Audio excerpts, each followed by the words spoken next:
ఆధ్వర్యంలో ఆల్మోస్ట్ సుమారుగా ఒక నెల రోజుల పాటు వేరియస్ లెవెల్స్లో సర్టిఫికేట్ వెరిఫికేషన్ కూడా పకడ్బందీగా చేసిన తర్వాతనే స్పోర్ట్స్ కోటా ద్వారా ఉద్యోగాలు ఇస్తాం జరిగింది అధ్యక్ష. ఇదేదో ఆషామాషిగా ఇచ్చింది కాదు, కావాలని ఇప్పుడు ఆరోపణలు చేస్తున్నారు అధ్యక్ష.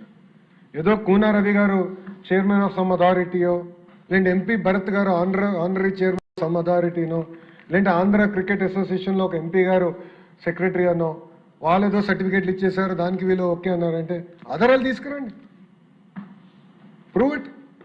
ఎక్కడ ఆధారాలు లేవు. చాలా పారదర్శకంగా శాప్ ఆధారంలో పకడ్బందీగా సర్టిఫికేట్ వెరిఫికేషన్ మేము చేశాం. కానీ మొత్తం ప్రక్రియ పూర్తయి ట్రైనింగ్ అయిన సుమారుగా సంవత్సరం తర్వాత ఇప్పుడు వచ్చి శాప్లో ఏదో జరిగిపోయిందని ఆరోపణలు చేస్తాం. చాలా చాలా బాధాకరం అధ్యక్ష.